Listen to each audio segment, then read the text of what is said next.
All right, good morning and welcome to today's Rural Community Action Assembly on Equitable Entrepreneurial Ecosystems, Tourism, and Seasonality. My name is Nathaniel Borick, and I am an Administrative and Outreach Associate with the Federal Reserve Bank of Philadelphia's Community Development and Regional Outreach Department. It is a pleasure to have you all on today. Thank you for attending, and a special thank you to our partners and co-hosts of this series, the Penn State Center for Community and Economic Development, and the Center for Rural Pennsylvania. They have been really instrumental in informing this series and in helping to create these important networking opportunities. Today's session will begin with opening remarks, which will be followed by a panel.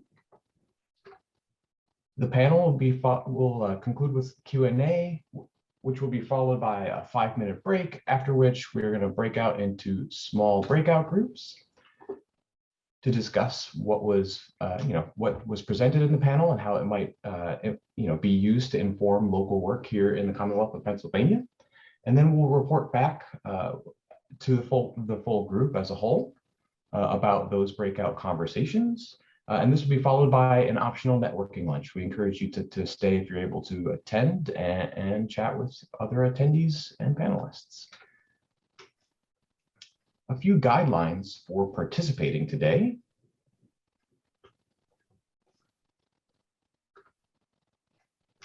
The information, analyses, and conclusions set forth are those of the presenters and do not necessarily reflect the views of the Federal Reserve Bank of Philadelphia or the Federal Reserve System. Please share your name and organization on the Zoom call so that we can assign you to the appropriate breakout group and so that panelists and other attendees can see who's asking questions and who's participating. And please, if possible, log in with your video enabled to be prepared to ask questions and give feedback to the panelists and discuss with other attendees. Feel free to use the chat box if that is a better option for you. Please mute yourself while you're not speaking. If there's background noise, we may mute you. Today's assembly will be recorded, except for the small breakout groups. The recording of today's assembly, as well as other assemblies and slides from these sessions, will be available on our website. And lastly, please share your feedback. We'll share a link to a survey evaluation. Your input and feedback are really important for informing the series. So, having covered these guidelines, it is my pleasure to introduce Dr. Susan Ryan. Susan is a professor of tourism, hospitality, and event studies at California University of Pennsylvania. Her research and publications on sustainable tourism and economic development in Pennsylvania help to inform local programs and highlight the important work being done across the Commonwealth. You can read her full bio in the slides, which are hyperlinked in the chat. Susan, thank you so much for joining us today. Thank you so much, Nathaniel. I've started and I'm not on mute, so that means that I'm off to the races here and on a good note. I appreciate the opportunity to be here. I'm pleased to participate in this event, co-sponsored by the Center for Rural PA. I am a longtime super fan of their work, as I've worked with them over the past 15 years to publish policy research in elements of agritourism, nature-based tourism, wildlife tourism, tourism in Pennsylvania's public lands and rural areas, and we are currently in the final stages of the second edition of an agritourism resource handbook for those looking for guidance on starting farm-based tourism businesses or to develop their businesses further.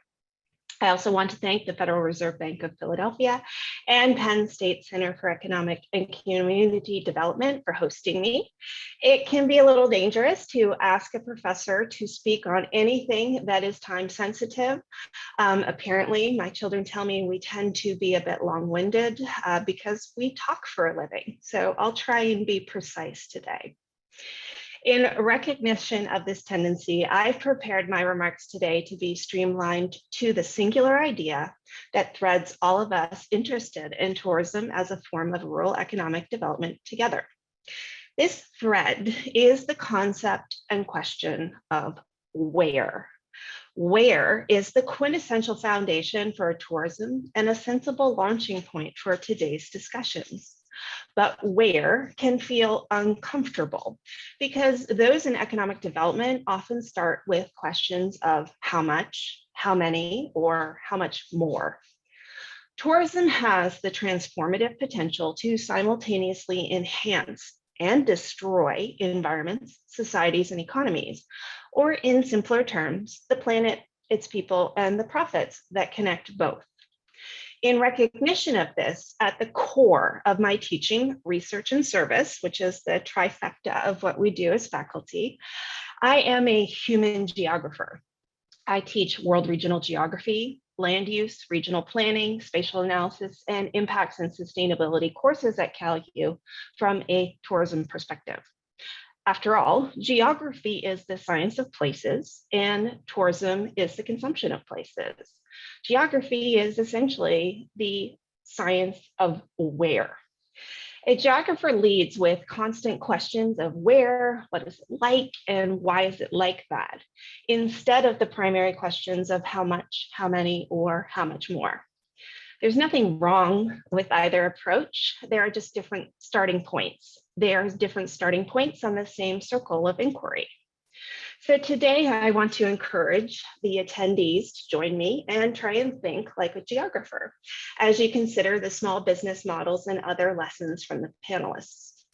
To solidify this geographical approach and kind of prove that I'm not way off in some academic scholarly vortex pontificating platitudes, I wanted us to consider together the three-part topic for today: equitable entrepreneurial ecosystems, tourism, and seasonality.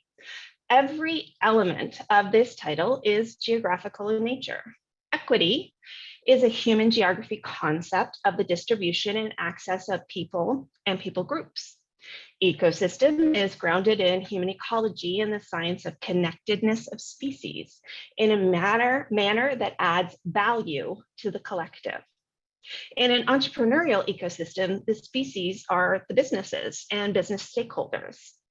Tourism is the consumption of geographical places and people that live in those places. Seasonality is defined by latitudinal and longitudinal contexts in conjunction with topography.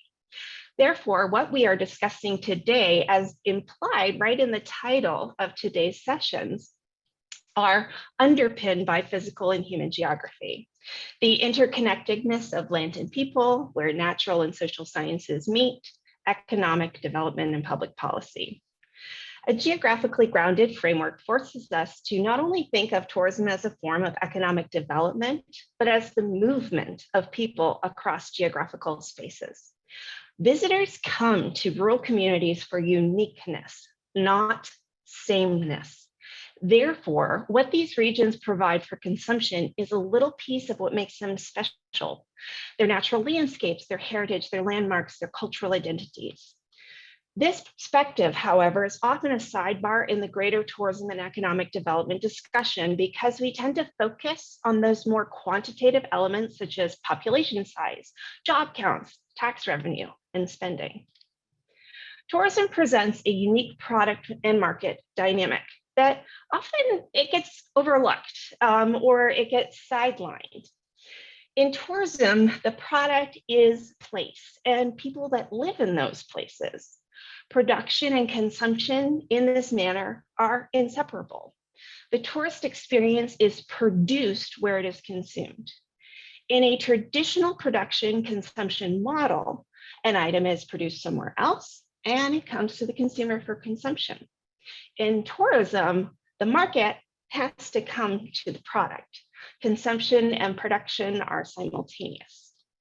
Rural communities in this sense are tourism manufacturers. Therefore, more tourism means more consumption, which means more visitors, which potentially changes the product itself. It changes fundamentally what we're trying to sell. This necessitates a very tenuous balance in tourism that requires us as facilitators of development to consider what growth means and how it might negatively change the tourism product. Measuring jobs, dollars, and taxes is necessary, but often only frames tourism development from the perspective of need, and that ever so ill-fitting one-size-fits-all perspective that a volume of visitors equals destination performances.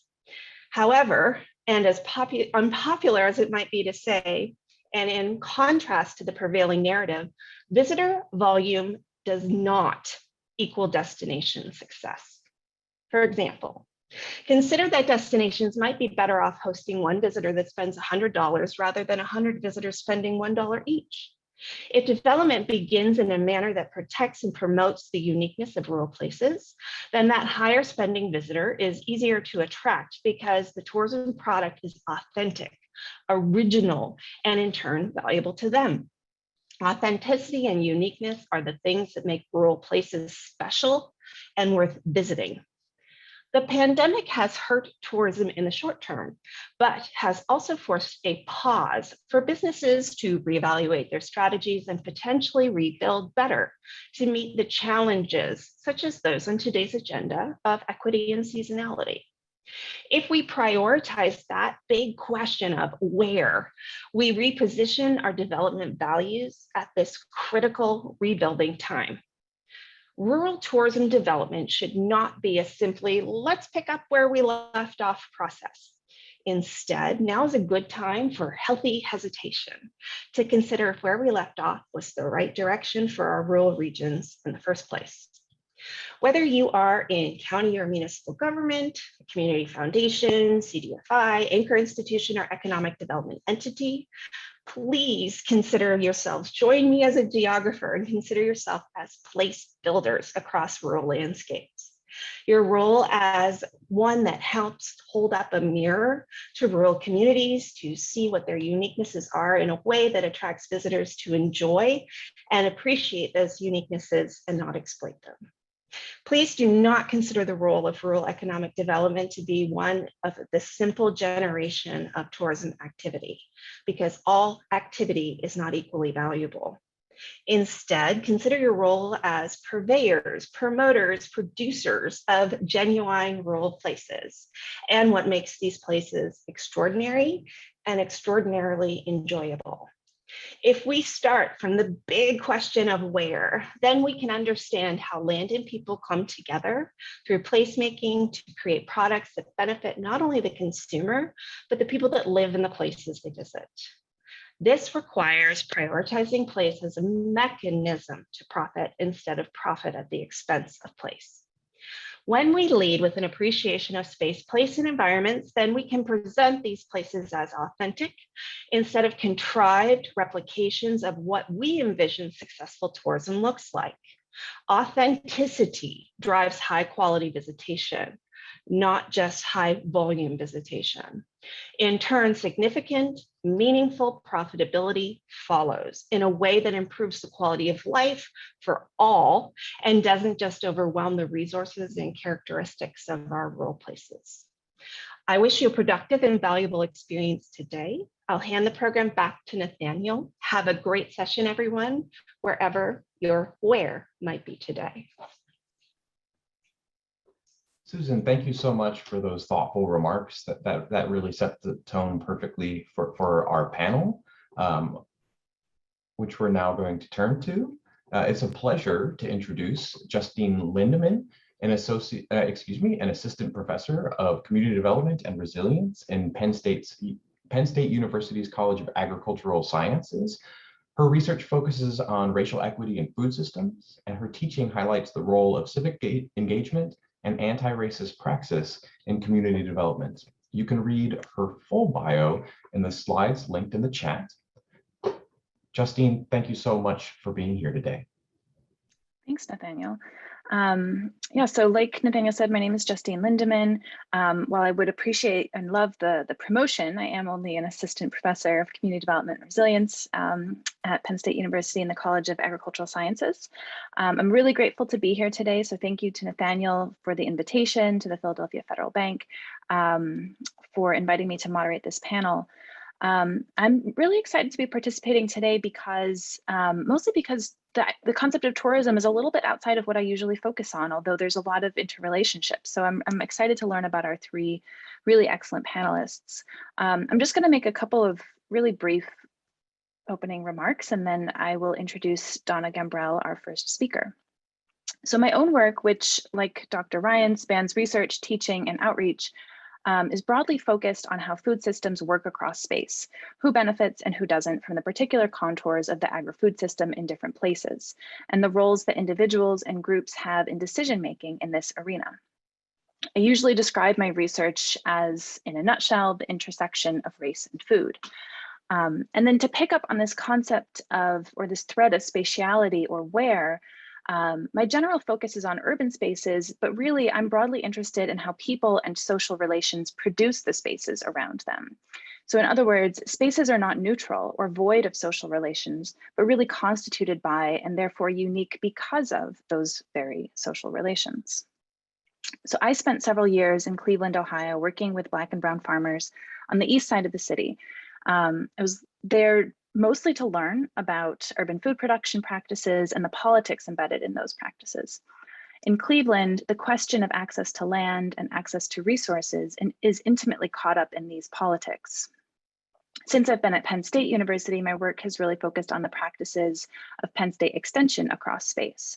So what are the politics of extension practice across urban and rural places in Pennsylvania? Who has access to extension education and who doesn't? Who benefits and who doesn't from this public good?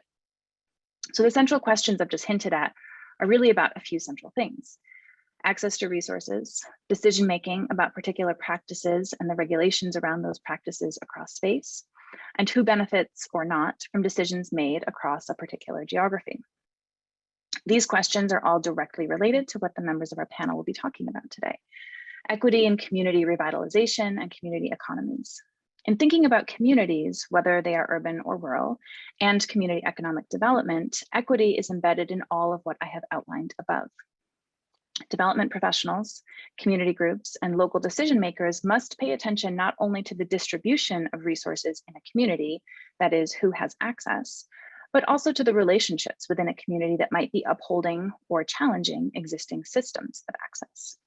We must pay attention to barriers to access, whether they be political, economic, spatial, social, or cultural, and how we can facilitate greater inclusion of women and people of color in efforts toward community revitalization. So today we are very lucky to have Donna Gambrell, the CEO of the Appalachian Community Capital, Martinique Lewis, president of the Black Travel Alliance, and Jared Mccartney, the director of Red Cloud Tourism and Commerce, to talk about issues of equity in entrepreneurship, tourism, and rural community revitalization. Donna Gambrell is going to kick us off. Ms. Gambrell has been working in government and public service for almost 40 years as the CEO and as the CEO of Appalachian Community Capital since 2017. She has held roles with the U.S. Department of Treasury, where she, among other things, administered the Treasury's only community economic development program, and with the FDIC, where she had oversight over the Community Reinvestment Act, fair lending policies, and among other efforts towards more effective community and economic development. So Donna, welcome. Thank you so much for your time, and please take the stage. Thank you, Justine. And I'm going to try to be the first speaker that actually won't have any technological glitches, which typically happens when I'm the first speaker. It's such a pleasure to be here this morning. Thank you all. Thank you to the Federal Reserve Bank of Philadelphia, Nathaniel. I appreciate the invitation, as well as the Penn State College of Agricultural Sciences and the Center for Rural Pennsylvania. I'm pleased to be here to talk about the work of community development financial institutions and the work that we do, not only in a number of areas, including small business lending and affordable housing, community facilities, health and education, but clearly the topic today is on ecotourism and ways in which CDFIs are involved and can be even more involved as communities look at this as a way to boost the economy, to make sure that jobs are created, and to ensure that there is equity in the way that the programs and projects are actually implemented. Now, I understand that I can just click my slide and move to the next slide with my arrow, Nathaniel, is that right? And not to use my mouse, am I getting the instructions? It should work that way. You may need to click onto the Zoom screen for it to advance, but and it may be slightly delayed, but it should work. Okay, all right. Very good, very good. So let's just talk a few minutes about the history of the Cdfi movement. A lot of people don't realize that this actually is a movement that was rooted in civil rights, rooted very much in racial equity. When you look at just the historical cycle of how community development financial institutions came to be, you understand that many of the work started back in the 1880s, as far back as the 1880s, when minority banks, for example, were created to serve neighborhoods, primarily African-American neighborhoods that had been shut out of the financial system, could not get loans, did not have banks in their neighborhoods or their communities, and therefore minority banks started their own institutions to serve those communities.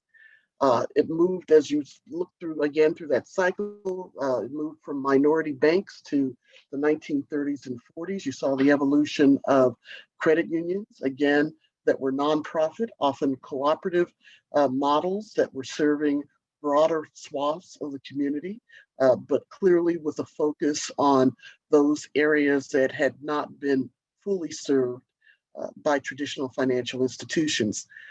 Community credit unions then turned into another type of creation, and that was community development corporations in the 60s and 70s.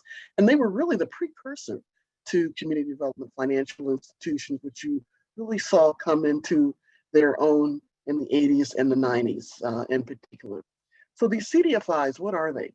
They're for-profit and nonprofit institutions, mostly nonprofit, community development lenders who are focused on underserved communities, historically, economically challenged communities, minority communities as well.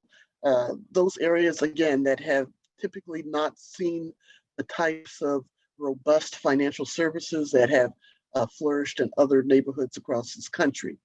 And they all have, in many ways, the same mission, and that is to support those communities through the availability of affordable capital, credit, or financial services.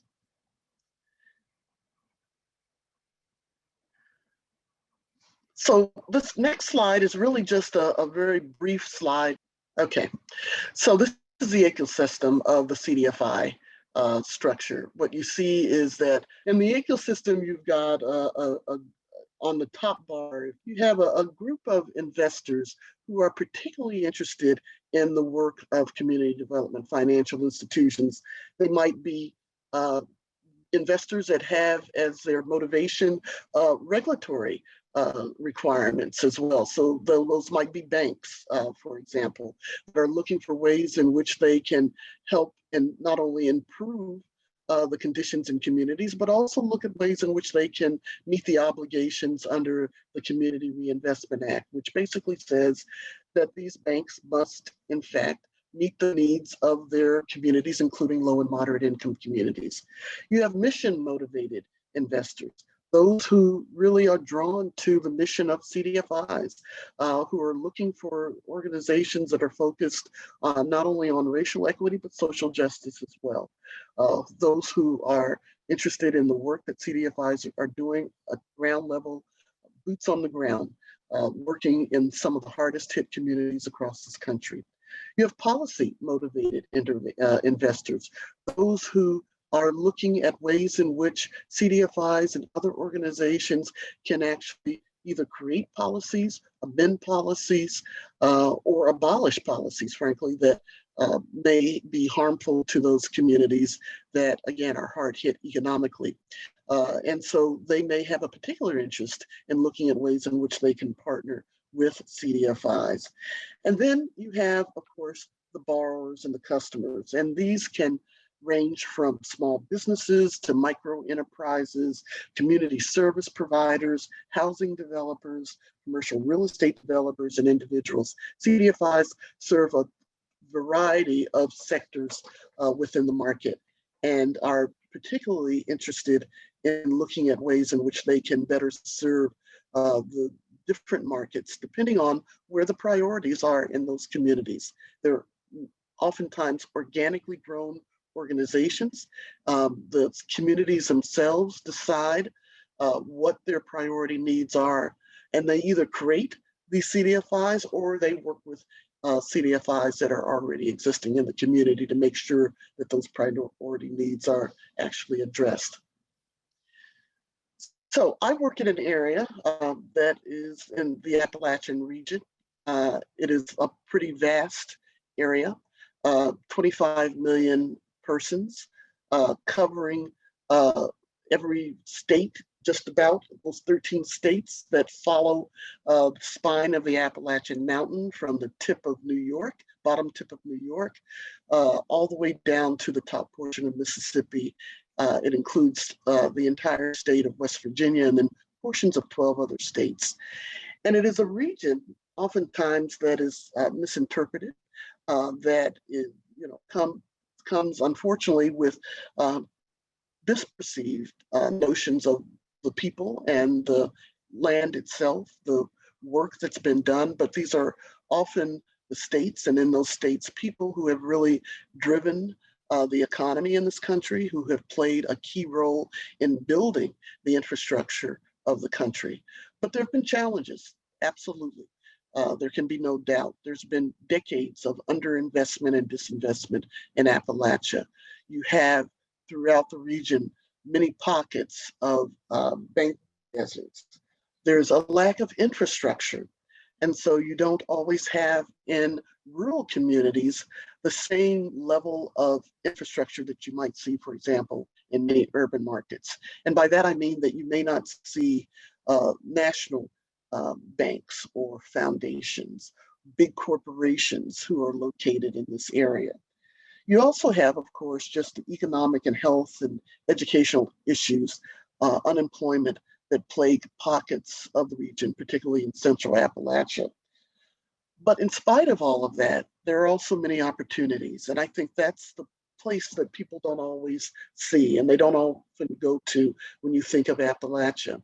And so the people who work there, the people who live there have been spending a lot of time, decades even, really trying to change that narrative and to make sure that not only investors, but others are also looking at the positives, the upsides. And so you have many opportunities. Clearly in this region, you have an abundance of natural resources.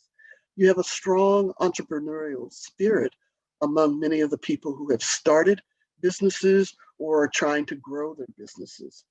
There is a robust arts, history, and culture within the region as well. And you also have diversity. Now, you may not have the same level of racial diversity that you might see again in more urban markets, but 16% of the region is comprised of minority individuals, 10% African American, about 6% Latino. And because of that, and because we know certainly that Appalachia is no different from other parts of the country, you're seeing an incremental increase over the years in minority populations as well.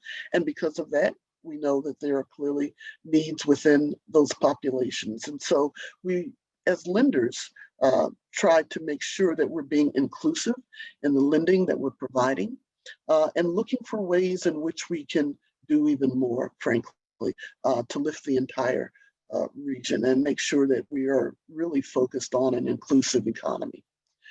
Appalachian Community Capital, which is the CDFI that I manage, was created in 2013, and it was really created primarily to bring new sources of capital to the region. We began lending in 2015. Today we have 26 members located in every state that the region covers, except for Maryland. We hope to get a new member soon from there. We have as an intermediary, we are different from a lot of CDFIs in that we don't lend directly to borrowers. Our focus is on small business lending. And so because we are a member organization and an intermediary, I raise capital for my members, lend it to them, and they in turn lend to small businesses throughout Appalachia. We have financed approximately 100 small businesses since 2015. But the real story there is the jobs that have been created or retained as a result of the work that ACC members are actually doing. And that's about 2,000 jobs, over 2,000 jobs that have been created or retained. I've got a next slide here and it's not cooperating. So I don't know, Nathaniel, if you can, or somebody can. We'll advance that for you. Thank you so much.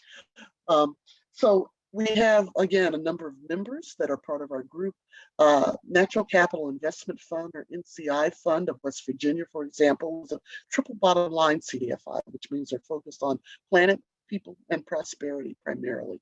And they have had great success, not only in the work that they're doing in terms of small businesses. And I think we have to look at the link between ecotourism and small businesses and job creation as well. But they've had tremendous success in a variety of different areas, including in the ecotourism area. And the work that they're doing right now, for example, with the Hatfield-McCoy trails is really something that I think will create even greater economies as well as additional jobs in the regions. They've partnered with this effort to provide business loans and entrepreneurial training, small business coaching in the region. And there's a real opportunity for business expansion and new startups around the Hatfield-McCoy trails. And it's never been greater. NCI Fund and the Hatfield-McCoy company, the groups that are involved in Hatfield-McCoy want to help individuals and companies capitalize on this opportunity. So the initiative centers around 600 and growing miles of the off-highway vehicle Hatfield-McCoy trail system, which is one of the largest in the world. And so again, by really focusing on a strong tourism infrastructure, really this initiative has helped coal-impacted communities take advantage of their natural beauty, connect more people to nature, and bring in valuable tourism dollars as well. I'm not going to go through all of these, but you see clearly in West Virginia and in other states, we have a number of people who visit the region, vacation there, are looking for hotels and other types of accommodations while they're there. And so NCI Fund is also involved in a number of efforts as it relates to the hotel industry. And then the 40 acres is not necessarily an ecotourism project, but I put it in there again just to show NCI Fund's commitment to racial diversity and the projects that it is supporting as well. 40 acres is a 62-acre timber and crop farm that is Black owned in North Carolina. And the Cdfi has been working with the farm owners to not only grow the farm, but to make sure that there is a stronger distribution system, supply system to ensure that their crops are actually taken and used throughout the state by manufacturers and others. Next slide, please. One more example is Mountain BizWorks. They're expanding their outdoor industry efforts. They received almost $1 million grant from the Appalachian Regional Commission a couple of years ago and are working within the coal-impacted communities to grow new businesses. They are particularly focused on a skilled workforce, manufacturing, and looking at ways in which they can help promote natural and cultural resources as well. Next slide, please. And so I think when you look at ecotourism, you add that entrepreneurial drive, you put in community development lenders, and then you have the community revitalization focus. This is really the secret sauce of what Cdfis do. And ecotourism, again, is just one sector that they focus on, but it's a very important sector. And so when you look at Cdfis, you see clearly the work that they're providing, but also what they are providing to those businesses that are looking to boost their ecotourism presence in various states. And so that financial and technical assistance can come in a lot of different areas. And I'm not going to list all of them here, but you can see it's real estate acquisition, it's development of rental cabins and lodging facilities, helping businesses with their business plans and accounting, marketing assessments, the branding of so many of these projects as well, hiring new staff to serve a growing market, and really also being very mindful of the need to look at ways in which energy efficiency, renewable energy can be incorporated in these projects as well. And thankfully, I'm moving to the last slide, and that slide is a thank you, a big thank you for taking time to hear my remarks today, and I'm happy to answer any questions at the end of the presentation. One thing that I do want to leave everybody with, though, is the power of collaboration. When you look at CDFIs, you see that they are very much involved in community, very much focused on community engagement. So I encourage people who are here listening in today to look at ways, certainly even within the state of Pennsylvania, where there's great opportunities as well, to look at the ecotourism market and see ways in which those partnerships can actually, if not be formed, then be certainly strengthened. Thanks so much. Thank you so much, Donna, for that really fascinating talk. And thank you for sharing some of these examples of how community development work can sit at this intersection of equity and environmental sustainability. So next, we're going to go to Martinique Lewis. Martinique is the president of the Black Travel Alliance and the creator of the ABC Travel Green Book, which connects travelers across the global African diaspora. She works towards greater diversity in the travel industry and has a mission of greater and more equitable representation in tourism. So Marty, it's all you.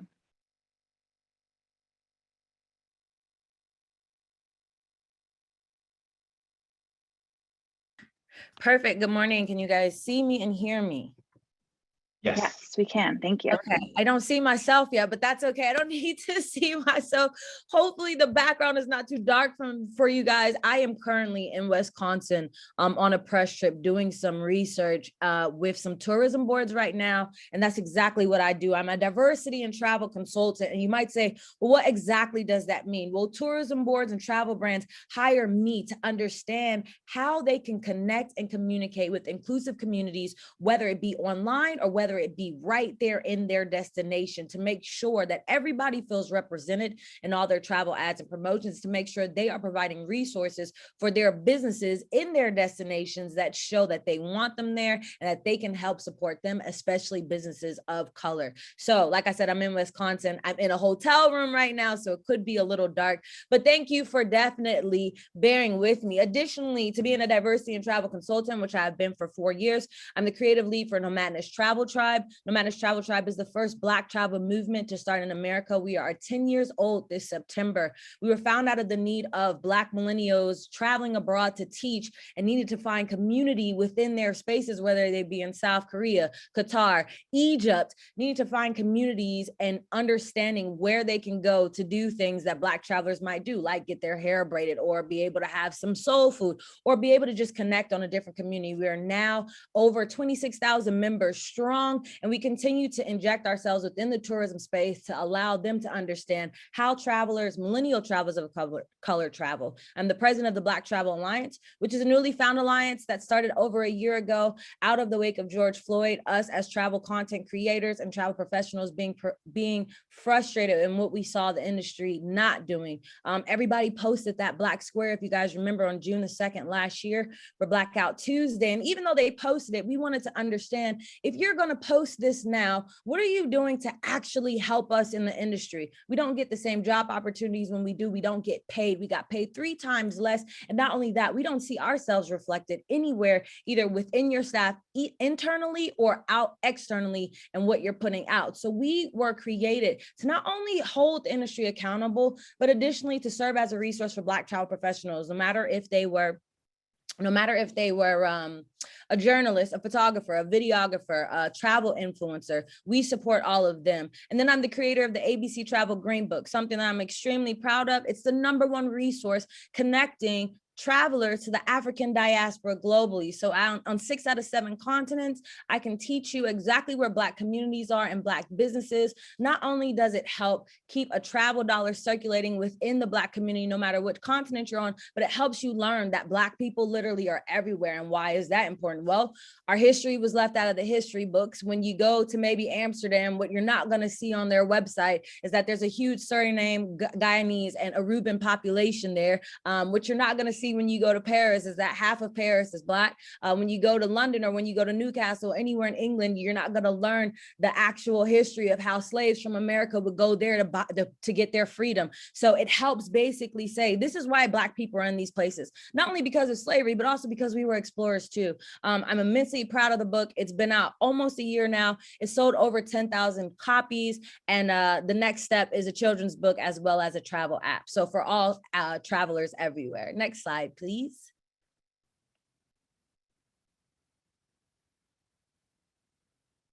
Some of my work in the travel industry, what actually gave me, I guess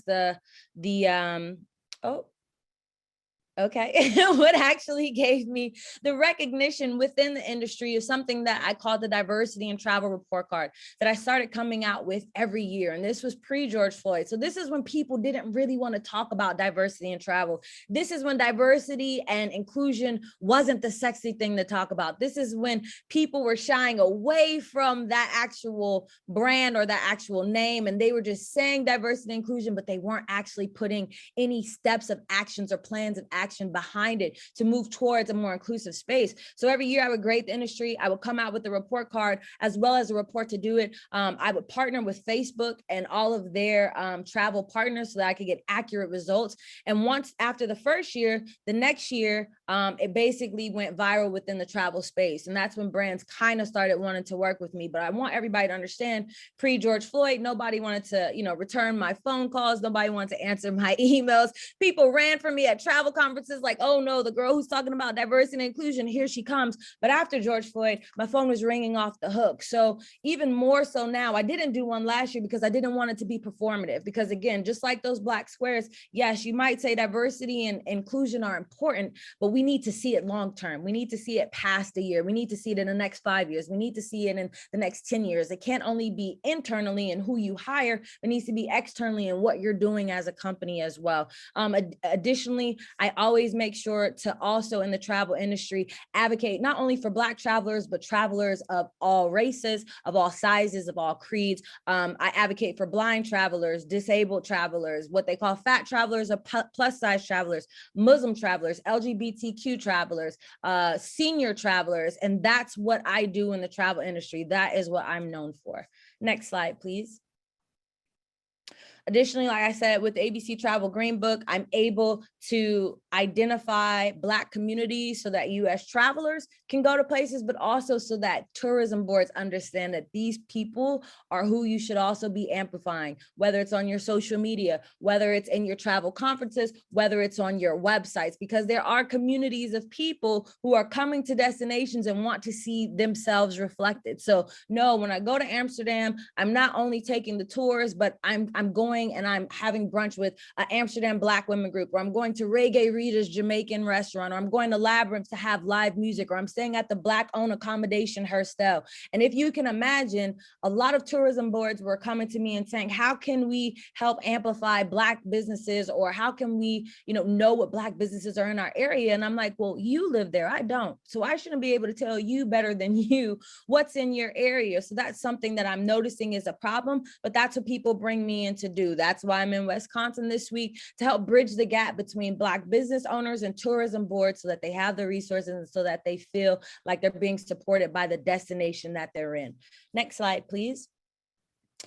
Additionally, like I said, I'm the one who does things that are not necessarily sexy. As a travel influencer, people think that travel influencers just take beautiful pictures, or that travel influencers are showing you all their foods, but no, instead, I'm bringing light to a lot of situations that people don't want to talk about. So if you can imagine, when there are people who go to places of First Nationers, most of the time you see them, drumming or dancing, but have you ever really asked them their story? Have you sat down to have a meal with them to understand how they got there or what hardships their family has to go through? So these are things that I call out within the travel space to make sure people are fully represented and to make sure that people aren't missing the mark. Next slide, please. Additionally, like I said, I'm the president and a founding member of the Black Travel Alliance. The Black Travel Alliance has been extremely successful within the past year.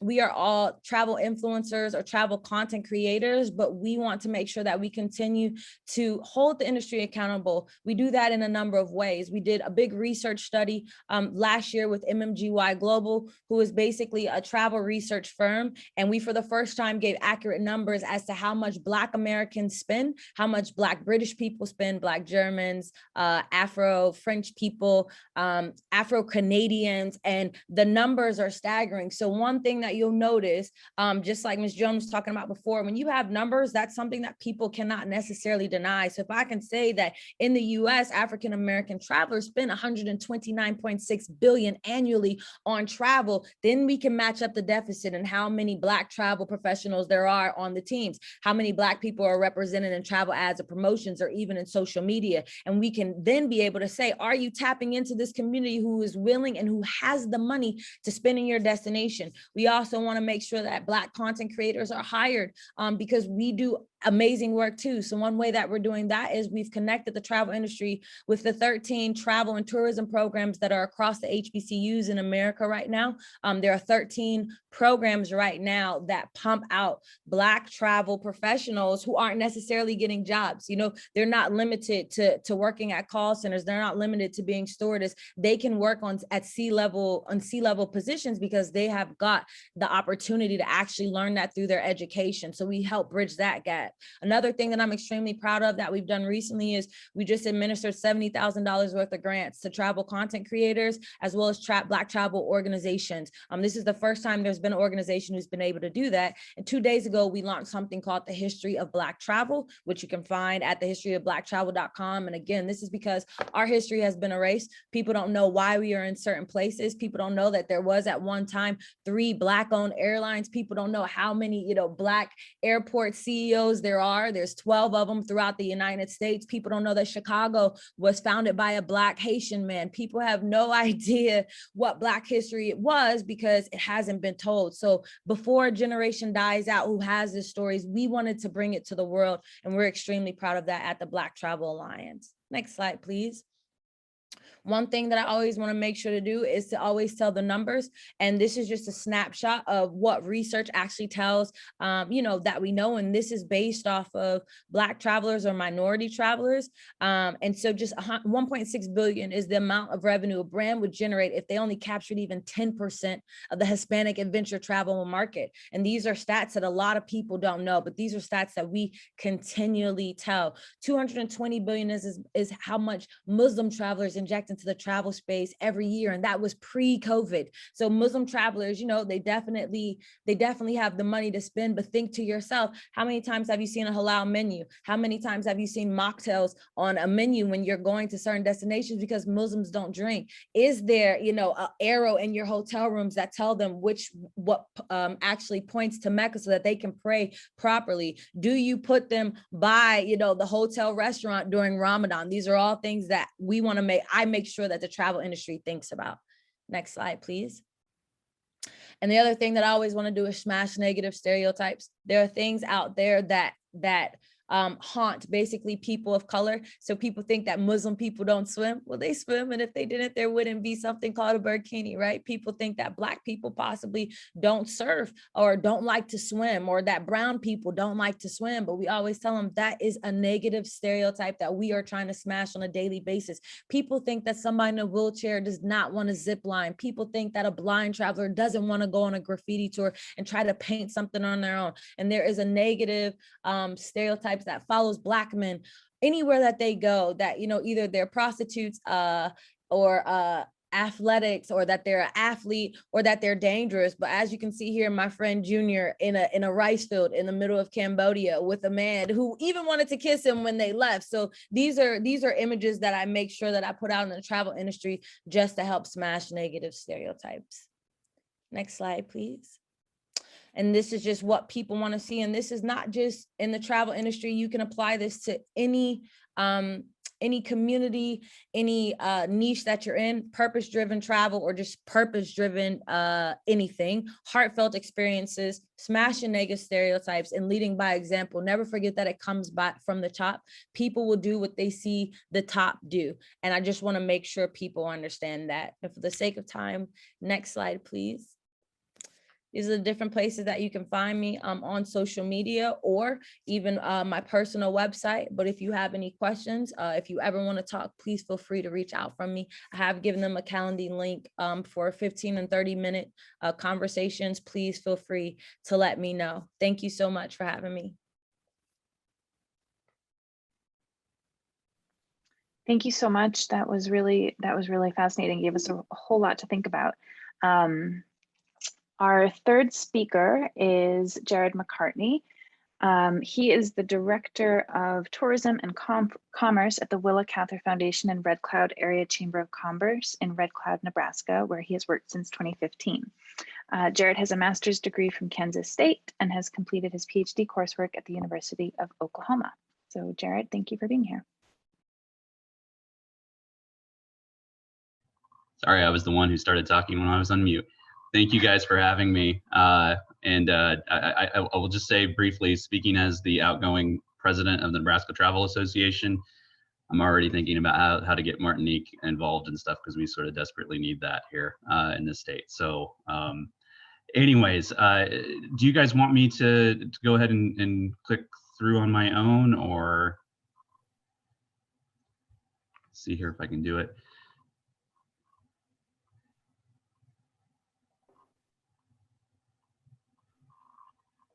Okay. All right, so I'm basically going to give a case study of what we've been doing here in Red Cloud, Nebraska. So I'll go over some stats about Red Cloud and some struggles and all that, but essentially we identified about 10 years ago that we wanted to use tourism as an economic development tool. We have the National Mccartney Center and lots of other things here that we just really hadn't been marketing very effectively or at all prior to the last few years. So the organization, we really accomplished this with a little bit of help from the Chamber of Commerce, a little bit of help from the city, but mainly through our foundations. So through our philanthropic networks and our alumni networks. So I'm going to give a little bit of background on the Nebraska Community Foundation, which is based out of Lincoln and sort of, I think, oversees more than 200 smaller affiliated funds throughout the state of Nebraska, including ours here in Red Cloud. And they've really been sort of the driving force behind what we're doing. Now, so I've got a couple slides here about the, oops, it's so ingrained for me to reach for the mouse. So this is the philosophy of the Nebraska Community Foundation. They unleash abundant local assets, inspire charitable giving, and connect ambitious people to build stronger communities in a greater Nebraska. Now, some of the, and you can't quite see it all here, but some of the philosophies for change that they build on are relationships. They want, I think Jeff Yost, the CEO, says relationships are built at the speed of trust, right? So building those networks at the ground level, just having conversations with people about what it is that they're needing and lacking in the community. And then trying to get people, and this is a really big deal in rural America, to split from a scarcity mindset. So what is it that we can need to hang on to or fight for or get territorial about, and change that to an abundance or growth mindset. And of course, so accordingly, you know, we're big on local control and local responsibility, you know, using state and federal resources when they are available, but not using that as well, I will just say this one, in my role, which is sort of a hybrid between an economic development director, a city planner, a tourism director. We're small, so I got to do it all. You know, I constantly get asked about, well, isn't there a grant for that? You know, and we would prefer people try to build that from the ground up through grassroots efforts. And if you can use federal or state funding to bolster a project, then by all means. But I think people have just been sort of passive historically out here, waiting for that stuff to materialize. So, and of course, so then the last thing you can't see there is empower local leaders with skills and confidence. So a few more philosophies of change, and they're big on this for building an endowment here in Red Cloud. They want all of the community funds to build a large endowment just so that they have funds in perpetuity. So rather than what I think the traditional philanthropic model in small communities has been to put out fires and address immediate needs, you know, instead of building an endowment and having that so you can do long-term planning. And then I think the biggest one on there that I haven't talked about yet is just to believe in the power of hometown. I think a lot of people have gotten negative about their hometown. I'm actually from Red Cloud originally. I graduated in 1998 from the high school. I never dreamt of coming back here. I thought it was going to die. You know, and I think a lot of people had that sense, like we used to give money mainly to scholarships to encourage people to leave, right? So we've had to flip that mindset and believe that we could actually build something great here. So, so that's all grounded in what we call asset-based community development. A lot of you are probably familiar with that. I think it came out of from John McKnight. ABCD focuses on making visible the resources that are already in a community. So as NCF says, every community has more potential resources than any one person knows. So an asset-based approach, the reason we use this is that when people discover what they have, they find power. When people join together in new connections and relationships, they build power. And when people become more productive together, they exercise their power to address problems and realize dreams. So, you know, and I think this quote from Bob Stoll, he's a lawyer out of Ord, Nebraska, which is a town of about 2,000, about an hour and a half north of where I'm at. And Bob says, NCF is not just about raising money and making grants. It empowers communities to be agents of change by teaching communities to identify local assets and resources and take action. So what is it that's unique about your town? What is it that's special about your town, and how can you develop that? So what we've done here in Red Cloud is we've chosen to focus on heritage tourism development and also child development. So just a little bit more background about here in Red Cloud. Red Cloud is in extreme south central Nebraska. We're only about 5 miles north of the Kansas border. You can't quite see Kansas City and Denver on this map, but we're basically in between Kansas City and Denver. This is a little knowledge card from Google that you can't quite see, but basically we have about 1,000 people. And our economic drivers are rooted in agriculture, of course, being in the rural Midwest. And then we also happen to be the county seat here. So we have a decent amount of governmental services, and healthcare is located here. But what we've been needing to develop more are some of these service industry jobs and tourism and lodging and retail. So one of the things the three big things that I've been brought to town to to try to develop are improved lodging, improved dining, and improved retail. Now we are doing very well on improved retail, and we are moving towards having better lodging. We have improved lodging quite a bit. We have a big project where we're trying to save an old downtown building that's falling apart and turn it into a boutique hotel. It'll be right across the street from the National Willa Cather Center. But the thing that I think we're really struggling with is dining. But we have some plans in that regard, so I'll talk about that later. But tourism is the reason we focused on that is because we do have some really unique assets in that regard here in Red Cloud. So it's the birthplace of Willa Cather. Not the birthplace of Willa Cather, the hometown of Willa Cather. Birthplace is in rural Virginia. But most of her novels are set here in Red Cloud, not all of them, but the majority of them. The town has more sites dedicated to a single author than any other place in the United States, probably the world, but definitely in the United States. So we had a foundation, the Willa Cather Foundation started in the 1950s and has really curated and helped take care of these sites with the help of the Nebraska State Historical Society. The Cather Foundation has now taken over all those sites again, and we really have this incredible asset along with the world's largest round barn, which is the Starkey Round Barn, and then a couple of other things too. So what we've done historically, and I know growing up, is that we sort of just gave a cursory nod to that stuff. But I think as we've realized the agriculture needs less and less labor, that there's just an opportunity here. We get a lot of affluent visitors who want to see the gather sites, that we just need to take advantage of that, honestly, and actually develop it. So the Cather Center, the Cather Foundation, has been at the forefront of leading the development charge here in Red Cloud, and has partnered with our community foundation, Nebraska Community Foundation, and honestly, to a much lesser extent, the chamber and the city, to promote development. So you can see here, I won't go through this whole list, but we have a lot of, I'm going to talk about how great Red Cloud is, but there's a lot of problems here. We are one of the poorest communities in Nebraska. That's larger than a village.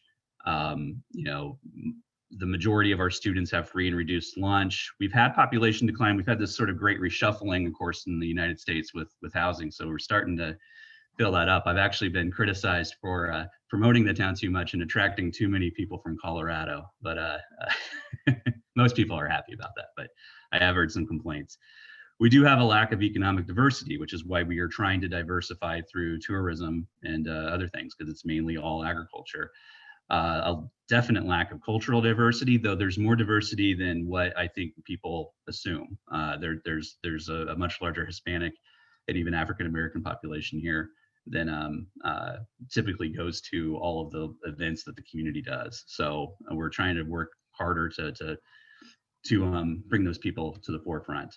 And we have a housing issue. We have brain drain problems, and our downtown and aging population issues are also a big deal. So these slides here just kind of go, since we've shifted, and there's been a couple of natural disasters. We had huge historic floods across Nebraska in 2019, and then the pandemic. So now we're starting to curve back up. We actually did better last year, which than we did the flood year. Everybody thought the entire state was underwater when it wasn't. But since you can see where it starts to curve up more sharply, that's when we started to focus on tourism. So, it's really not, I think that revelatory of a thing, that when we started to focus on it and give it attention, it started to grow. And same with the community sales tax. Now, that was interesting last year, though. We're rural and we're far enough away from places that when everything was locked down, people were forced to shop here. And I think they actually helped the economy grow last year because of the pandemic. And then this chart sort of parallels the impact, and you can see again the decline, even after the sharp growth, the decline because of some natural disasters. This slide talks about, so we are trying to build the hotel, and what we discerned from that is that we already have enough of a market here, even if we didn't do additional marketing, to support another 30-room hotel downtown, or anywhere really, but we decided to do it downtown. We decided to save a historic building. And the impact, and I guess the numbers really don't matter here so much, so I'm not gonna read through them, but the impact with that would just be astronomical on our local economy. So right now, we're hemorrhaging, all of our money is leaving to, not all of it, but a lot of it is going to neighboring communities, or people. We get tons of people who visit us from Omaha and Lincoln that will just drive back because there's no good place to stay here. So, we just need to do this to take advantage of that and get people to stay. So we've been very purposeful about developing itineraries and trying to make a regional case for the area to get people to stay here longer and spend money and stay overnight. And you can see one of the things we've done, that we've got a much more robust social media and website presence than we used to have. And you can see that in the numbers there, how much that has increased just with some basic effort in that regard. We can skip this slide. I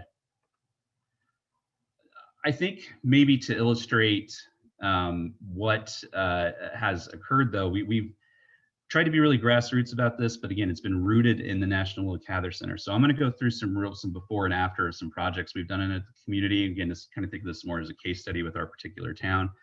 But this started really in earnest right after I graduated. The Willa Cather Center the Willa Cather Foundation decided to save downtown buildings that were connected to Willa Cather in some way. So this is the Red Cloud Opera House, and she actually gave the graduating speech to her class in I believe 1893 on the stage.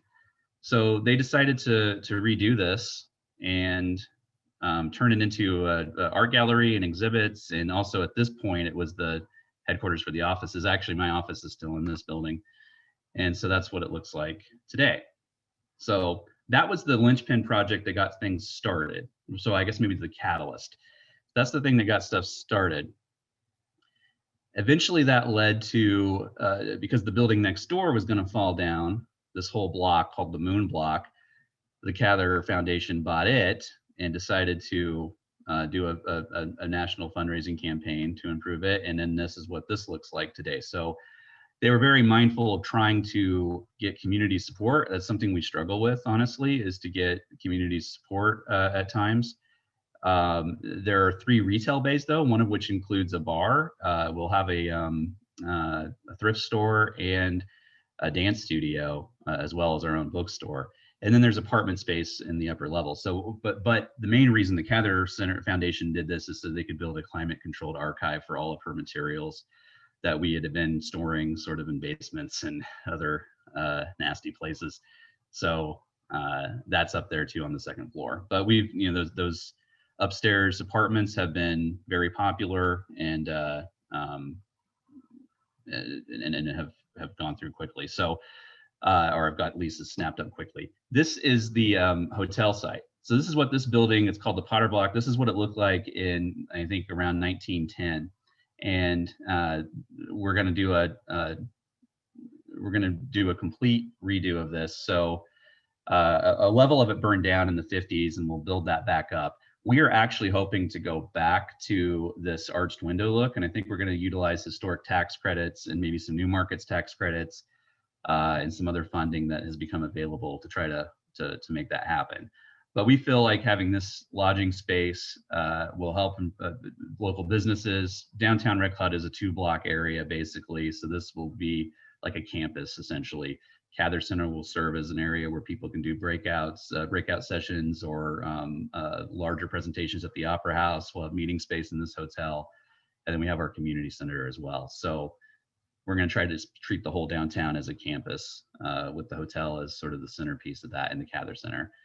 This has already led to some individual entrepreneurs developing their properties. The previous slide showed what a downtown building looked like. This Cayley House property right here, we have tons of houses that look kind of like this, but we've gotten some people interested in restoration.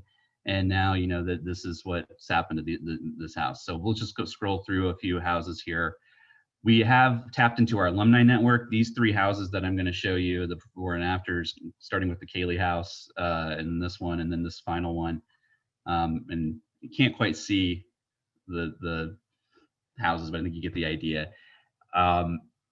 There is an alumnus who lives in New York City now, who has an affinity for the community and really wants to be involved in historic preservation. So because I've undersold that, we've really tried to latch on to historic preservation as one of our ideals for community development. But our alumnus, is really into this. So we've worked with him to help develop some of these houses that I think other people would just let collapse.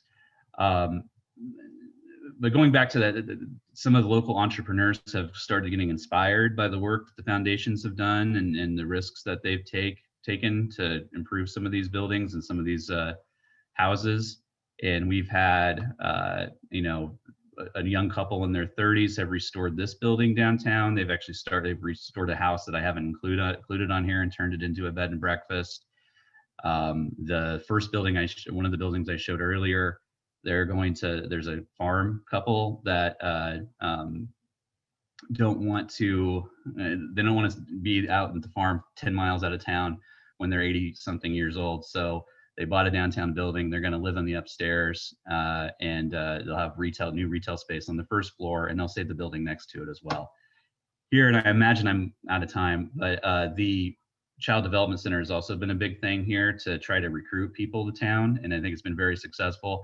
We had a lot of naysayers when we did this. It's a nonprofit. It's not making money, which was never the intent. But this has been really successful, and it's been a model for child development centers throughout the region.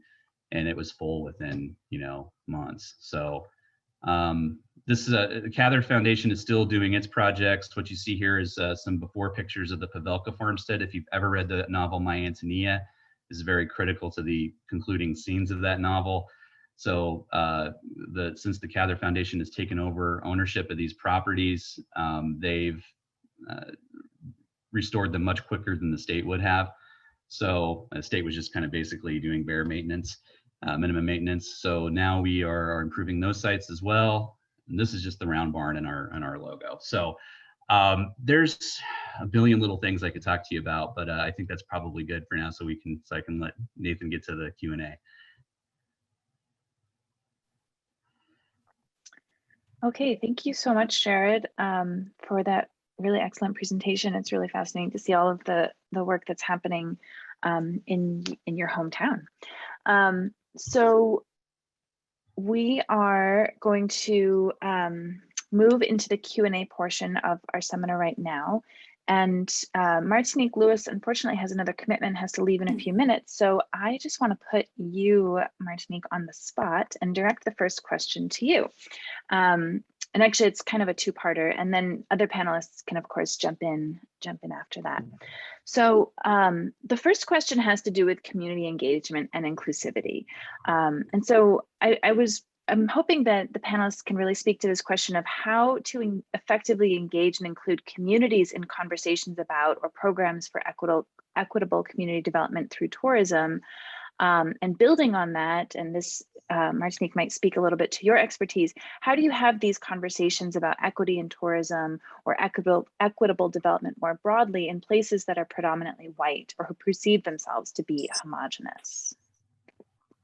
Yeah, so for one, the conversations are uncomfortable, and I just want to let everybody know that none of these conversations are ever comfortable, but you always have to be okay with being uncomfortable. And what I actually advise people in destinations that are predominantly white is to hire in a consultant like me or anybody else who can still speak to a Black demographic. Invite them into your space so they can tell you exactly how they felt being there. So then you can understand what people who look like them might go through in your area, because the reality of situations is not every area is diverse, right? That doesn't mean that they can't be welcoming to people. So like, for example, I worked with Baltimore on a campaign last month that was teaching their business owners how to be accepting to people who look like anything and everything when they're coming and visiting these businesses. So a lot of times it's just the awareness of what you are, either your unconscious bias, prejudices, and really understanding what that means and how to combat that. Additionally, we all understand that there are bad apples in every single destination. Some people do not want to change, but then that's when your allyship moves forward and you let them know, if you continue to act like this, then we can't represent you. Or if you're a store that doesn't want, to welcome all people, we won't promote you on our website. We won't tell people to visit you. So yeah, there is definitely those cases where there is nobody there who might look like me or who might be Mexican, who might be LGBTQ, who might be Native American, but you can hire consultants to come in and really, really help you. And the way that you make it authentic is you continue to show diversity. You don't just show one Black person one time. You show a Black person, you show a brown person, you show a person in a wheelchair, you show a person who's blind, you show a person who's deaf. You make sure that you're being inclusive even when people aren't watching. Thank you. Carolyn, I see you have your hand up. I want to give the other panelists a chance to speak up on those two questions as well, and then we'll go to your question. So Donna or Jared, do you have any thoughts on this question of inclusivity and of communities and these conversations around community development, how to include communities, how to have these conversations in places that are predominantly white or seemingly homogenous? Yeah, well, I think Martinique did a great job in just talking about getting comfortable in their own discomfort, because it's not an easy conversation. I work in Appalachia, and there are places where there simply is no is no diversity at all, but it's still an important conversation to have. I just finished an initiative focused on redevelopment of projects, particularly in historic downtown districts. And some of those were in places where there was no racial diversity, certainly, but we still know that there's diversity in communities that might be other types of diversity, whether it's related to sexual orientation, whether it's related to physical abilities as well. And one of the things that we talk about, and we certainly have a conversation with developers as well, is that even as you're working on these projects, you might not have diversity right in the town, but you're thinking about bringing in more businesses, and therefore there are all types of contacts and organizations that focus specifically on minority small business developers, suppliers, just vendors, people who are trying to start a business, perhaps. And it's always important to think about those other areas as well. So as part of this project, we actually had developers sign a community benefits form that really talked about our expectations as it relates to diversity and looking to them to make sure that they are also incorporating diversity in their projects. Yeah, I will say here, we've along those lines, what I've been really trying to do is work with the Latino Business Center at the Center for Rural Affairs. They have an office in Grand Island, which is about 60 miles north of here, to sort of encourage the Hispanic community. A lot of them are interested in being entrepreneurs, but I just don't think they know where to start. So I've been trying to have classes, just make people available to talk to them, and it's had some success. So we've got 2 businesses in, and I think are going to be very successful, that are ran by a man from Honduras and another from Guatemala. So I think we're starting to diversify here, and I think it does make some people uncomfortable, but I think we just have to have the conversations. I know we've been making people uncomfortable at the Willa Cather Foundation with our LGBTQ crowd for quite a while, so we are okay with that. I do think that we do struggle sometimes, though, Cather was never completely overt with her sexuality, so it's easy to sort of suppress that, and in the pursuit of funding. So I think we need to get better about that. Yeah, thank you. Carolyn Newhouse, you have your hand up for a question. Hi. So first of all, thank you to all involved in the call today. I wanted to speak to Jared's presentation for a minute, and I have 2 questions for Jared. So first of all, I love the downtown renovations that you referred to on your commercial property, especially as it engaged and attracted your young people. And I was thinking about DCED's NPP program here in Pennsylvania. So our community up here in Bradford in the PA Wilds has been very successful in renovating our downtown neighborhoods via the NPP program. And I just wanted to mention that in case someone on the call is not familiar with this program. And it really resulted in attracting our young people back to the area and investing in those neighborhoods, and the development of numerous businesses, including a new microbrewery, which has been really helpful for our tourism and attraction. My question to Jared was, I'm curious what federal or state funding you were able to capitalize on, recognizing you're from a different state. And it sounded like your community was able to pull together and align around a central strategy for tourism. And I just wanted to see if you had a magic bullet for that. I don't, because I feel like it's starting to fragment, at least at the local government level. I think our foundations are still united in our Chamber of Commerce. So I don't want to say there's a magic bullet, but there was momentum for about 5 years or so where everybody was behind, and it might just be a matter of the next council election to get that back in line. But we have used, honestly, the Nebraska Community Foundation helped coach us through a lot of that, and to get it set up and to have those difficult conversations. People are really honed in on their agricultural identity and being farmers and all of that, and being more welcoming to outsiders, and promoting things that maybe they don't have interest in personally was a foreign concept to them, but I think the majority of them have embraced it now. I think as far as government programs, I mean, I know that the Cather Center used CDBG funding from the state of Nebraska. The state of Nebraska does tourism development initiative. We're looking into downtown revitalization funding at the city level. Really one of the things I do is help coach the city into understanding the whole alphabet soup of programs and stuff that are out there, so that they can apply for it, and then connect them to the development districts that actually will do that grant writing work. But yeah, I mean, the vast majority, honestly, though, has come through private fundraising, through the Cather Foundation and through the Red Cloud Community Foundation. But again, we bolster that with, like, the hotel. We're looking into historic tax credits through the Nebraska State Historic Preservation Office. There's federal ones that are available as well, probably more money in that. You know, we look into things like new markets tax credits, and yeah, anything that really is out there, we try to see if it's a fit and go forward with that. So. Okay, thanks for that question. And if anybody else has a question, feel free to put your hand up. You can click on, I think it's in the chat box or under reactions. You can put your hand up through Zoom or throw a question up in the chat box if you have any questions for the participants. But for now, seeing none, I will ask another question. So to all of the panelists who are still here, how do you ensure that a growth in tourism will also benefit local entrepreneurs and residents within a community?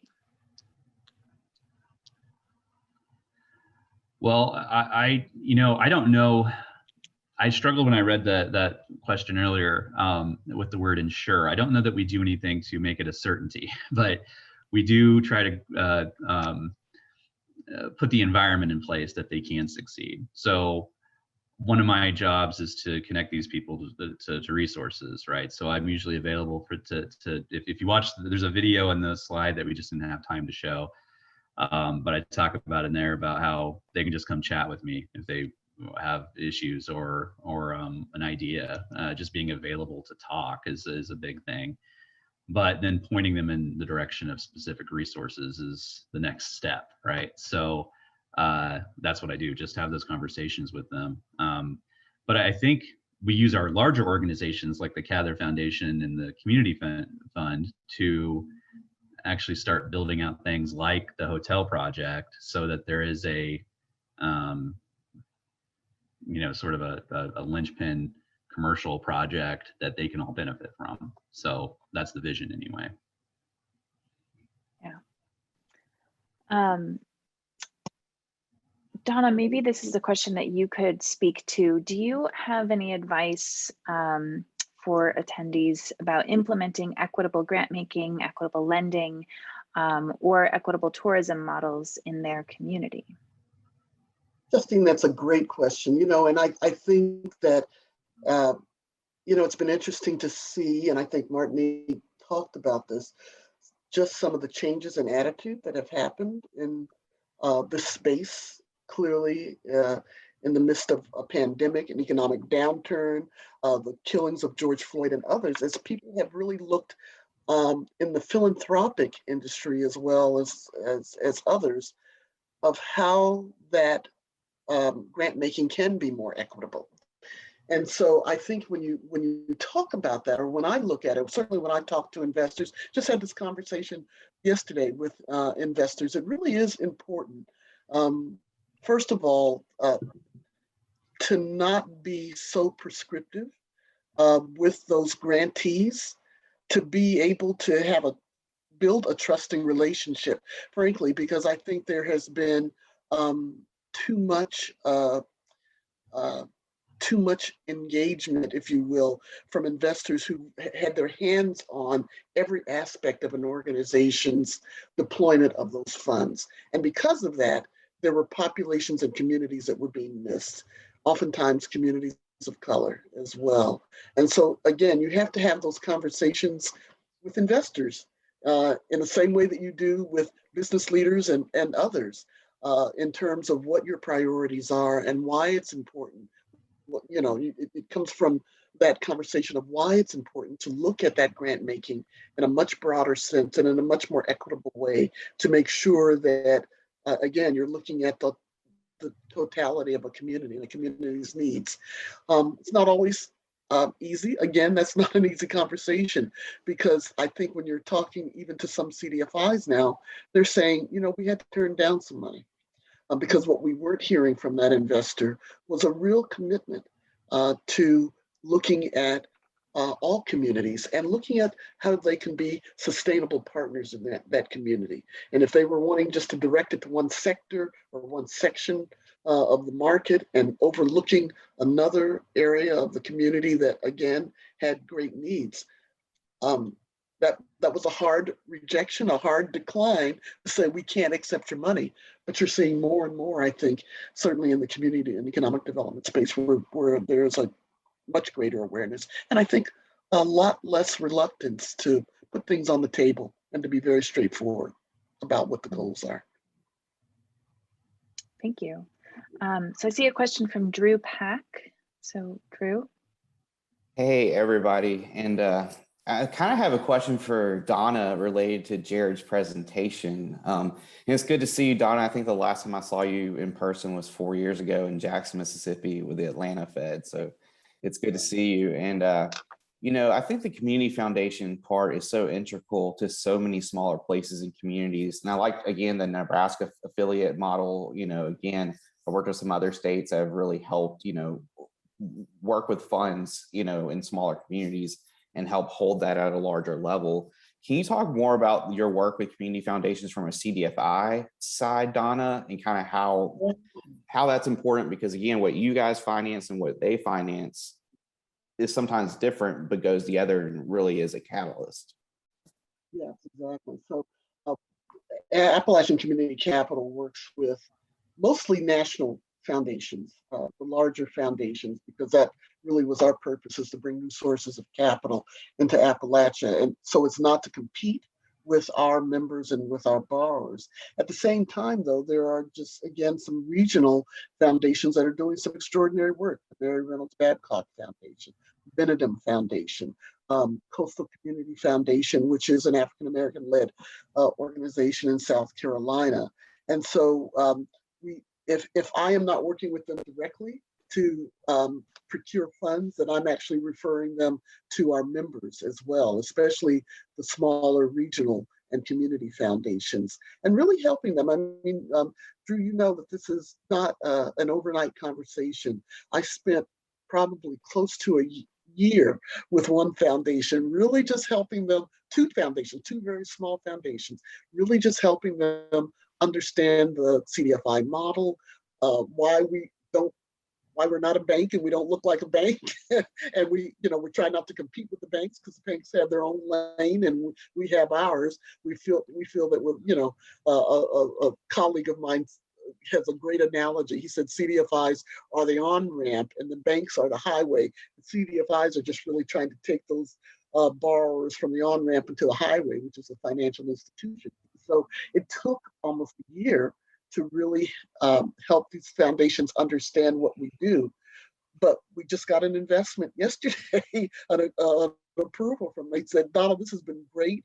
We get it, and we're not going to dictate to you what you do with the money, although we are interested in the sustainable, energy efficient, renewable energy projects.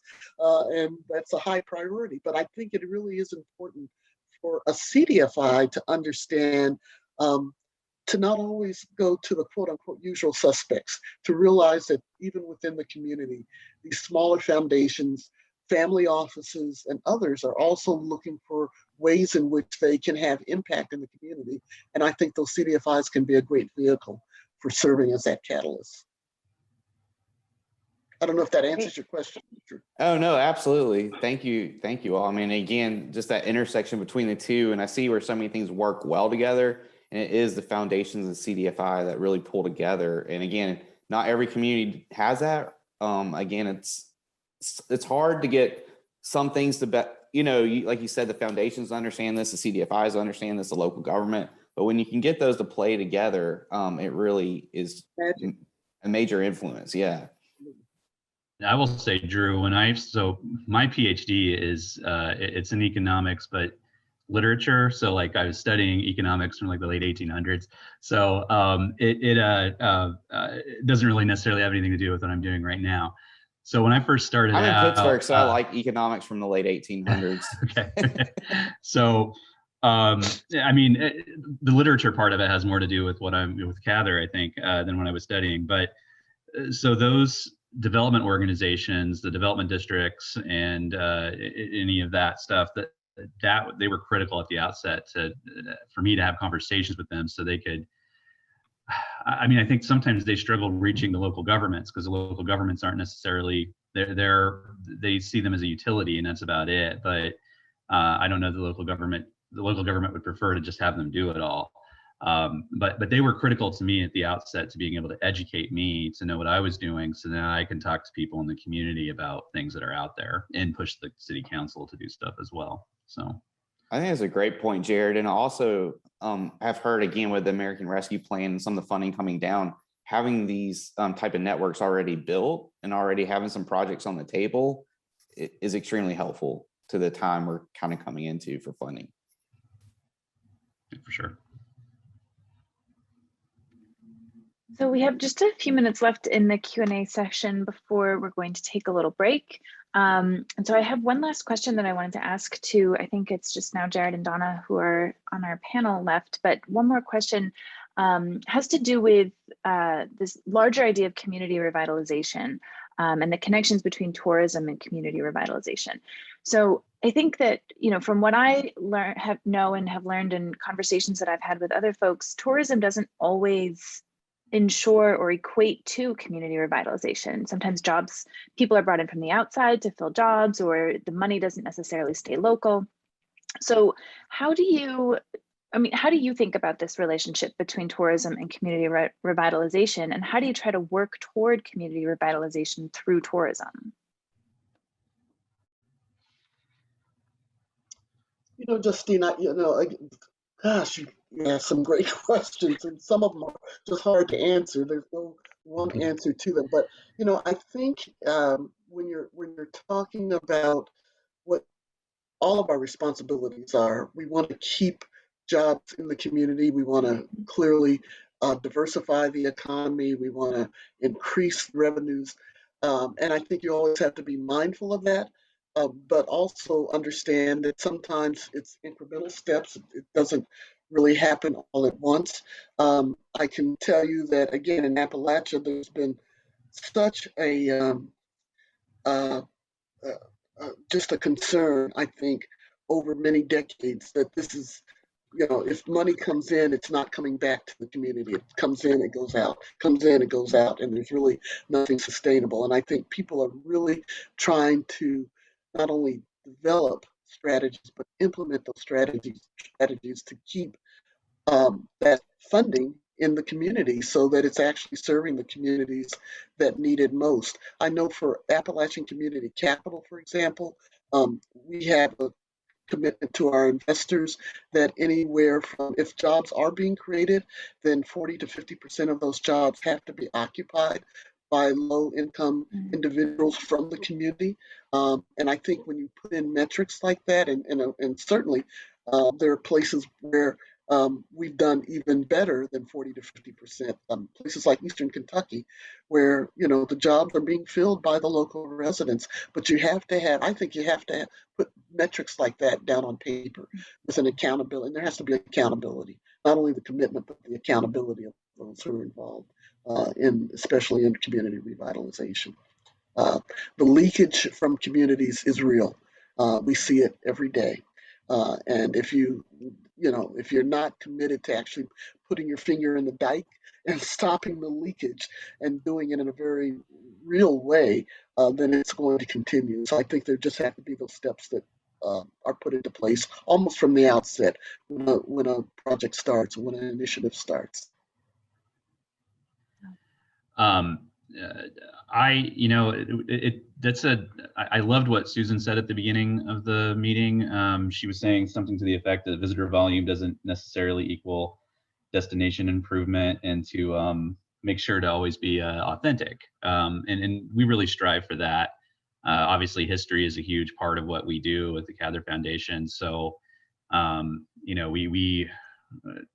we've received requests, to have more fast food, to have, I don't know, like more tchotchkes and more little sort of silly things and neon signs and stuff like that. And we try to not do that, to not alienate I don't think our audience would like that to begin with, but we try not to develop too quickly. Now, that said, we do get a lot of pushback. We've got resistance to this hotel project. People don't think we need it. People I think are just resistant to change for whatever reason. But we feel, I think at the Cather Foundation, it was critical to remain here. So one of the things that we made sure to do to promote downtown revitalization was just to make sure that we kept our headquarters here. There's all sorts of reasons why we should move to Lincoln or Omaha. Probably a better labor pool, definitely a better labor pool, and universities and colleges there. But we decided that that this would help save the downtown, so we kept it here.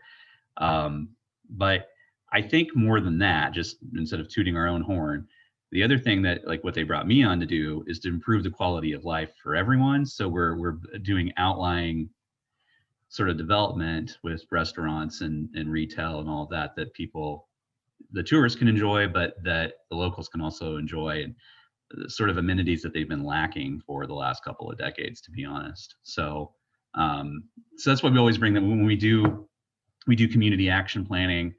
We always bring people in to talk about what they want, what sort of businesses they want to see here. And we're always more than ready to address concerns that they might have about the foundation growing too large.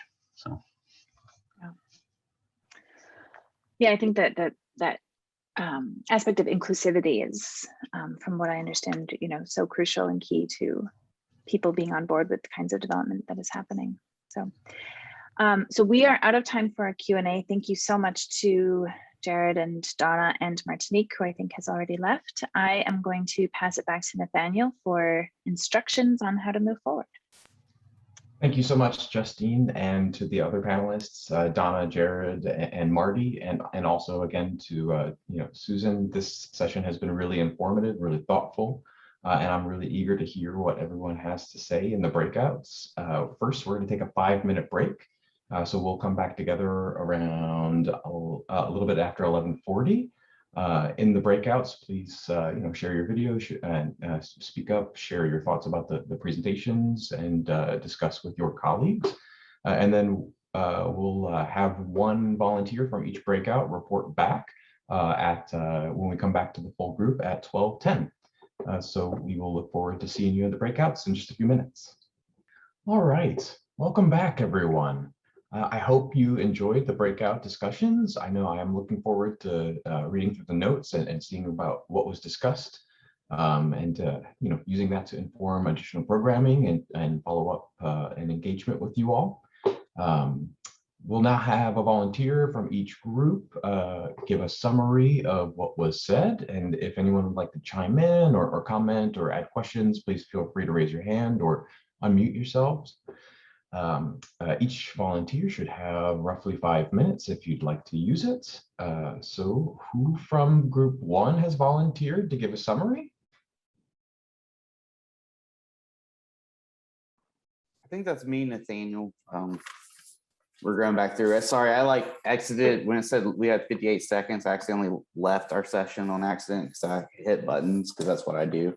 But anyways, it was a very interesting conversation. Again, everybody that we had involved. And again, some of the things we've talked about is, again, from an economic development, local perspective, is those measurements that we are measured upon.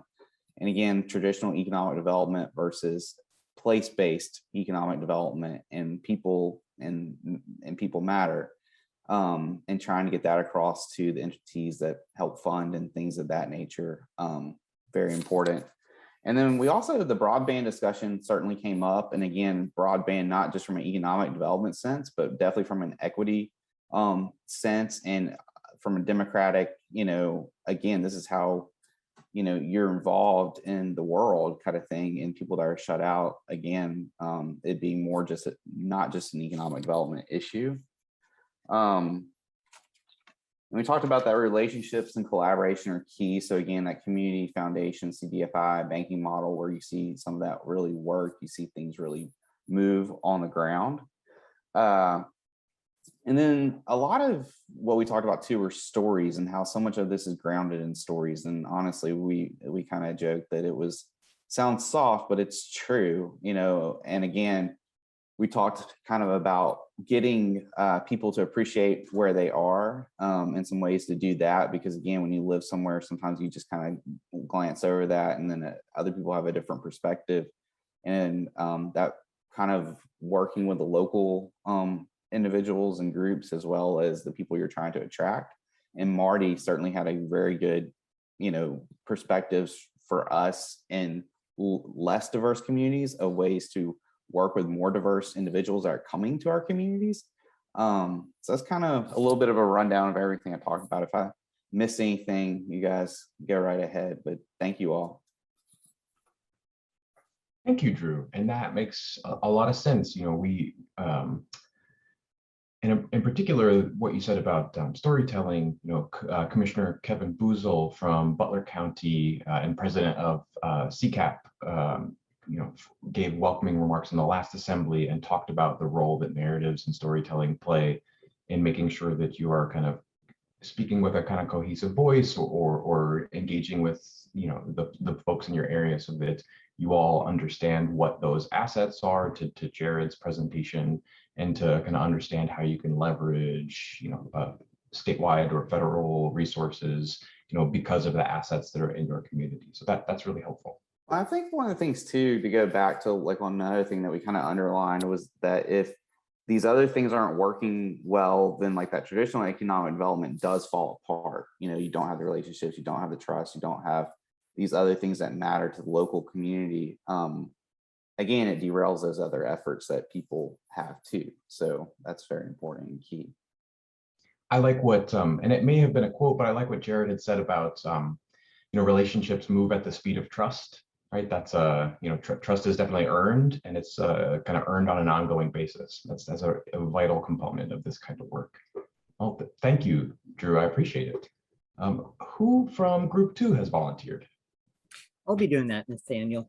And just building off of some of the previous comments too, about the importance of storytelling, and we were discussing, history, identity, and authenticity as being very important common themes that were discussed already. And Jared, towards the end of the session, was discussing very interestingly the importance of the old brick road in Red Cloud, and taking that into account too, even though folks might want that paved for various commercial purposes to make life easier, but at the same time, there's an interesting historical and authenticity angle there that needs to be considered. And we actually spent a fair amount of time discussing Martinique's presentation too, and the importance of being more purposeful and welcoming for people of all backgrounds, and how, for a number of us, this is something that we might not have necessarily considered previously, not because of diversity issues, but just because we don't know what we don't know. And there are certain, little steps that could be taken to make individuals feel more welcoming. So the mocktails example was pointed out for members of the Muslim community, and how that is a very important way of making individuals feel welcome. So if there's a way of having these resources available, particularly within small communities, places that don't have these types of resources, as we're thinking about economic development and how do we attract individuals to our rural communities, that could be a really powerful asset, be a very powerful part of our toolbox. But also the importance of just and related to this, having conversations with individuals, internal and external groups, I would say, and something that came up also with our discussion to Jared is, the town gown divide within a college town, and, just even reaching out to individuals and having a conversation to get a better sense of understanding of what their needs and sensitivities would be. But even beyond your immediate community, if you want to bring new groups of people to a given area, talk to them, find out, what we need to know in order to have the best possible experience given the resources available that we can offer. Thank you, Kyle. That's really well put. The role that civic and community engagement plays in, both identifying, what issues that, the community is concerned about, but also what assets are available in the community, and how to think about these things as a part of a larger narrative or as a part of a larger whole. And it speaks to kind of the intersection of the topics for today. Economic developers aren't going to be doing something as simple as kind of setting the menu for local restaurants. However, they can help to make those connections so that folks are thinking about, what's on the menu and who does that speak to and in what way. And also thinking about helping to grow local entrepreneurs or grow, new businesses in the area that can maybe fill a niche that existing businesses might not already, and help to attract communities to the area. Yeah, great points all around. Well, I want to thank everyone. Unless anyone has any comments or questions, I want to give my thanks to all of the panelists, to all of the facilitators, to all of our staff, and a huge thanks to Penn State's Center for Economic and Community Development and the Center for Rural Pennsylvania. We're really thrilled to partner with them on this important series, and we really appreciate you all and what you contribute to it.